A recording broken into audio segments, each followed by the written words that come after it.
Now, we have contests for leadership of the Conservative Party in the United Kingdom, and it's also, therefore, a contest to be the next Prime Minister. Rishi Sunak and Liz Truss are duking it out. Now, Rishi Sunak, I suppose he was really, the way things were being run, the second most powerful person in the government. He was in charge of the Treasury, and he was looking like he might take over from Boris Johnson. Boris Johnson, absolutely. That's What's gone happen. wrong?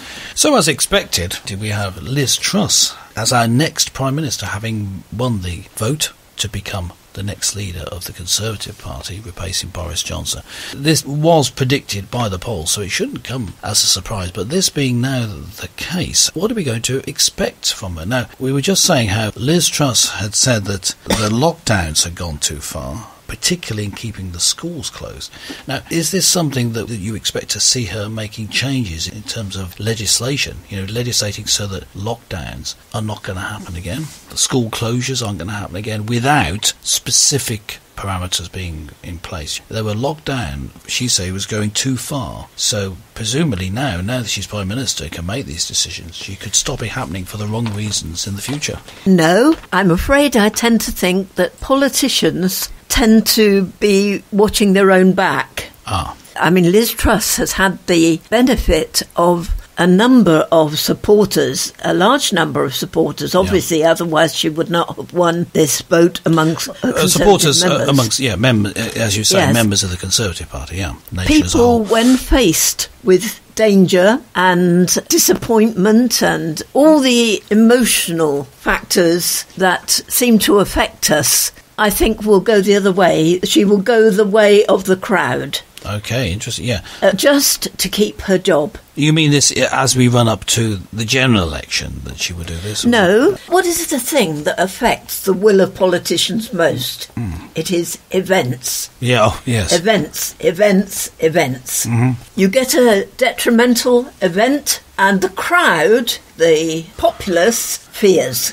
Starts worrying, starts being anxious for their life. Yes. And they influence everything. Yeah. Do you think that her being against lockdowns would only be there so long as lockdowns are unpopular?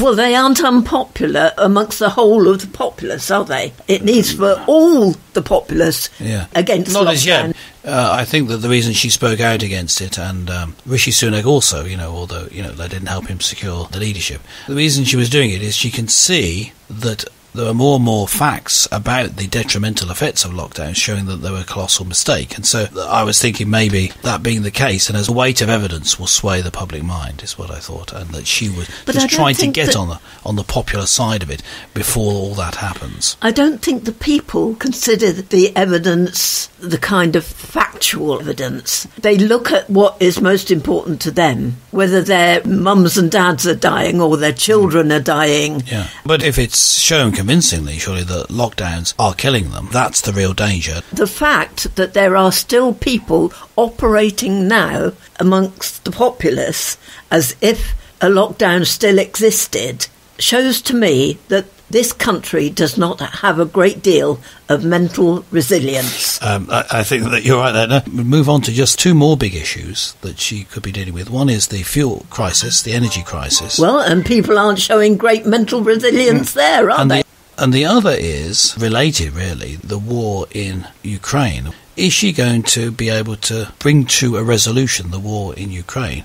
Or is she going to be just gung-ho supporting Ukraine?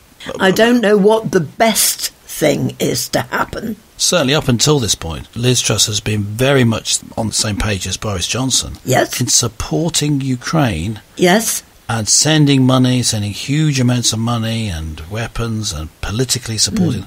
And she's also against Russia. So you think that that's likely to continue under her premiership? I think so. Well, it'd be interesting to see how that plays out with gas supplies to Europe, which has a knock-on effect for Britain going forward. I think as Liz Truss then comes towards the general election, she is in a position to win it, I think, because Labour doesn't seem to be mounting a great opposition. Well, that's as long as her supporters keep supporting her. Oh, okay. But if that were the case, Liz Truss is not a Christian, is she? She says she's not a practising member of any faith, but she does support the moral values behind it. What do you think if very hypothetical situation, but if we had a new leader of the Labour Party who was an avowed Christian, say, I'm a Christian, then they could show it, and that they're a practising Christian and it affects the way that they lead, would you vote Labour instead of Conservative at the next election? No, I'm afraid I wouldn't. I think Labour have such strong roots in the militant movement, in the union movement, where they believe in trade unions and so on. I'm not against trade unions per se, but I think they have a great deal more power than they should have. Just sticking on track, though, talking about Liz Truss, now, of course, the leader of the Conservative Party and Prime Minister, going forward, as she supports Christian moral values, as you said, she specifically said that. Do you think then that this is the right choice for the country? We made the right choice. I'm not a Conservative Party member. Of the two, surely we prefer someone who's in favour of Christian values. Is that right? Do you think we've made the right choice in choosing Liz Truss, or are we heading for disaster? There are a lot more issues than we've been confronted with over the last 2 years. You don't think she's going to cope with them? Have we made the wrong decision? I don't think so. Well, that's trouble.